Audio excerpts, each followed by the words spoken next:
É, pior que assim, eu estamos num momento que assim, eu tava te falando antes, eu tenho um pouco de medo de, por exemplo, tuitar um bagulho sobre isso, porque, e assim, esse sentimento que eu tenho, que assim, eu não sei mais se eu posso criticar o STF, o Alexandre de Moraes.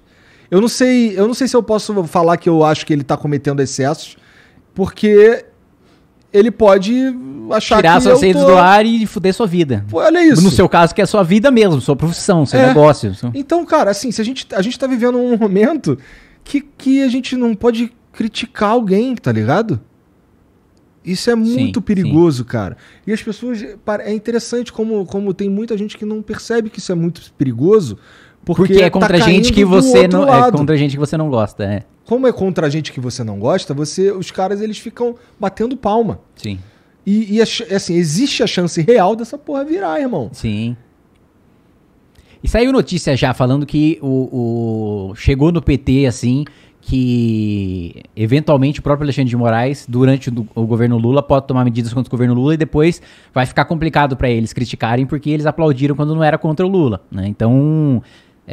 Você lembra já é um risco que eles estão correndo. Você lembra uma censura prévia que rolou num documentário do Brasil Paralelo, eu acho, sobre o Bolsonaro? Era quem mandou matar Jair Bolsonaro, uma parada assim, acho que era isso. Eu vi por cima. Então, mas aí rolou um bagulho. Esse ia ser um documentário que ia sair para os assinantes do Brasil Paralelo, acho que é Brasil Paralelo, não lembro mais. Não, eu acho que era.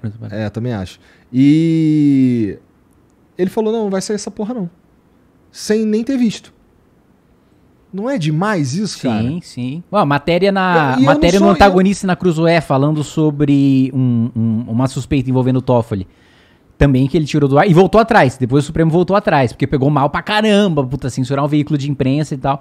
Mas na época, mandou tirar do ar. Porque era a respeito de um ministro supremo. A todo momento, e eu não tô nem dando mérito se é verdadeiro ou não a acusação contra o Toffoli, mas a todo momento saem acusações falsas e verdadeiras na imprensa sobre político. E você não tem esse mesmo rigor de tratamento de, puta, se fosse tirar tudo do ar, que fala sobre suspeita, ou sobre bastidor, ou sobre rumor de meu amigo, não tinha mais imprensa. Não tinha mais. E assim, a gente tava comentando aqui antes que assim, é muito interessante, esse último movimento de detonar, acho que foi o Nicolas, uma menina do Te Atualizei, eu não sei o nome dela, e o Monark, tá ligado? Eu não sei porque, qual que é a base, qual que foi tu sabe o que foi que motivou isso daí? Então, primeiro, outra coisa absurda é que a regra do processo é de que, a regra da coisa pública de maneira geral é que os processos são públicos, né? Uhum. Eles só são sigilosos quando publicizar vai causar algum dano para a investigação, para o curso do processo e etc. E eu não acho que seja o caso, porque não tem nada na fundamentação da decisão, porque o Glenn divulgou a decisão, né, do Alexandre de Moraes. Inclusive, ele que, durante muito tempo foi herói da esquerda, agora... O Glenn tá apanhando pra cacete. Tá apanhando muito, tá sendo completamente cancelado, né? E... por expor uma coisa que ele acredita que... E eu acho que nisso ele tá sendo coerente. Puta, eu discordo 90% da visão de mundo do Glenn. Mas ele tá sendo coerente, ele tá sendo corajoso de defender aquilo que ele acredita, de que inclusive saiu, uma matéria no New York Times... questionando as decisões do Supremo Tribunal Federal, questionando se o Supremo Tribunal Federal foi longe demais. Vi, acho que ontem ou anteontem, saiu uma matéria também num dos principais jornais da Holanda. Então tá começando a ter um questionamento até internacional de se a Suprema Corte Brasileira tá indo longe demais com a prerrogativa ou com a desculpa de defender a democracia. E aí, na fundamenta, primeiro, a decisão tira em 2 horas, senão vai pagar 100 mil reais de multa, que acho que já é um prazo curtíssimo para as redes sociais, né, administrarem ou tirarem aquilo do ar.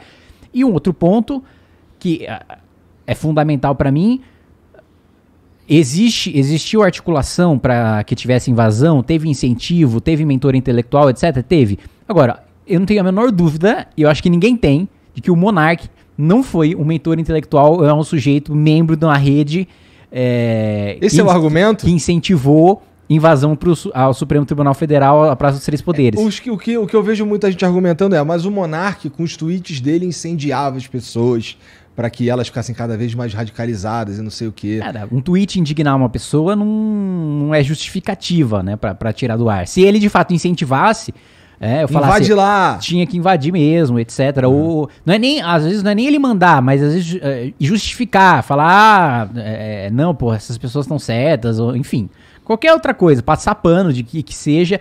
Não foi o caso. Não foi o caso. E aí detonaram o moleque. E ele e o Nicolas e a outra, acho que é Bia, não sei. Bárbara. Foram tudo pro espaço de um jeito que corrobora o que o Monark tava falando, né? Sim. Né? Que os caras tão mesmo mandando na parada. Então, bom, o que mais me assusta nisso tudo é o seguinte, cara. E agora, é seguro a gente comentar isso? O fato da gente estar com medo de comentar isso já devia ser um sinal vermelho gigantesco, cara. Sim, perfeito. O clima de terror, o clima de tensão. E, pô, agora a Advocacia Geral da União criou uma secretaria para processar quem, entre aspas, espalhe desinformação sobre políticas públicas do governo. Definiu o que é o que não é. E hoje ou ontem, o ministro da Secretaria de Comunicação disse que vai criar uma secretaria em defesa uma rede em defesa da verdade, né, por parte do governo. Saiu um editorial da Folha que para mim foi irretocável. Uma coisa é você ter um Ministério Público Federal atuando contra alguém que esteja divulgando uma notícia falsa sobre uma política pública, que o Ministério Público é autônomo, tem essa função de fiscal da lei, etc. Outra coisa é um político do Poder Executivo, né, definir aquilo que pode ser dito ou não pode ser dito sobre uma política pública. Você tem uma máquina que está vigiando as pessoas para processar essas pessoas caso elas estejam falando mal alguma coisa em relação ao governo, né?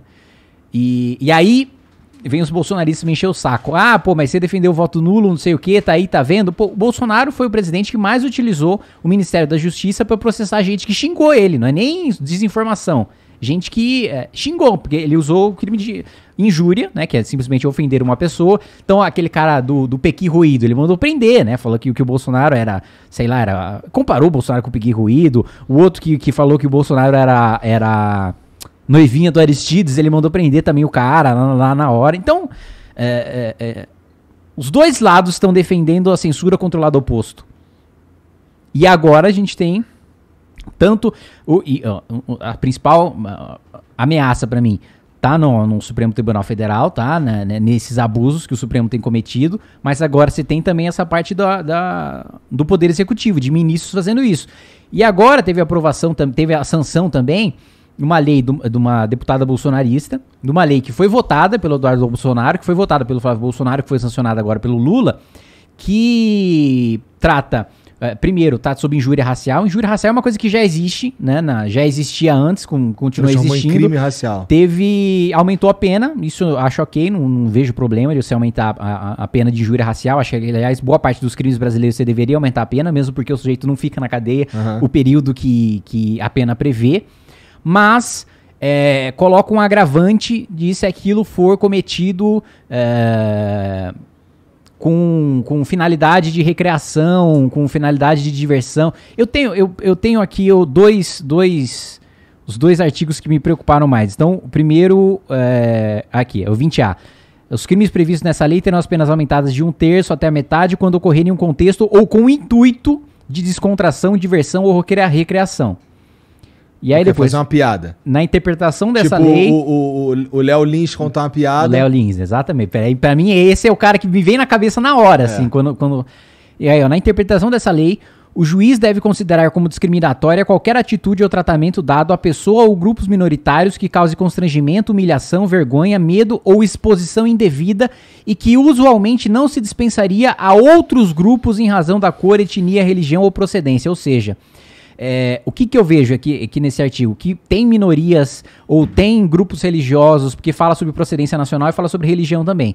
Eu vejo nesse artigo aqui uma brecha e uma intenção de você punir quem faz piada com determinadas religiões e não punir quem faz piada com outras religiões. Então, eu faço piada com o cristianismo. Mas a maior parte do país é cristão, os cristãos são maioria, a argumentação deles, né? Os cristãos, o cristianismo é uma religião opressora, uma religião da maioria. Agora, faço uma piada com o candomblé. Aí não, aí... Porque precisa ser minoritário. Então, precisa ser minoritário. Segundo a interpretação do artigo, é uma piada que você não faria com outros grupos e que só faria com aquele grupo. Então, tipo, eu não faria uma piada com o cristianismo porque a maior parte da população é cristã. Eu faria uma piada com o muçulmano, eu faria uma piada com candomblé, eu faria piada com outras... Então, você pune uma discriminação ou uma injúria ou uma piada de uma religião, mas não pune de outra. De uma procedência nacional, mas não pune de outra. E outro ponto que colocou aqui é induzir preconceito. Induzir preconceito, pra mim, é muito subjetivo pra estar numa lei penal. Super subjetivo. Tipo, induzir preconceito e ainda induzir preconceito, e aí vamos juntar as duas coisas. Induzir preconceito com finalidade de recreação, diversão. Então, cara, você vê um show do Léo Lins, tudo pode entrar com induzir preconceito e com finalidade de recreação. Ele faz piada de mau humor ali. Se o cara for lá, não gosta do Léo Lins, mas vou lá só pra denunciar ele. Fudeu. É isso, exatamente. Léo Lins tá fudido, mané. Tá fudido.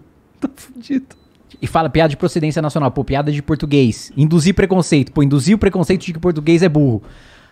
Hoje, sem essa... Hoje não, né? Porque hoje já foi sancionada a lei. Mas antes, sem essa lei ser sancionada, qual que era o entendimento do judiciário? É que tem o chamado animus jocandi, que é o ânimo, a intenção jocandi, jocosa, de fazer piada, né? Ou seja, eu não tive a intenção de ofender ninguém.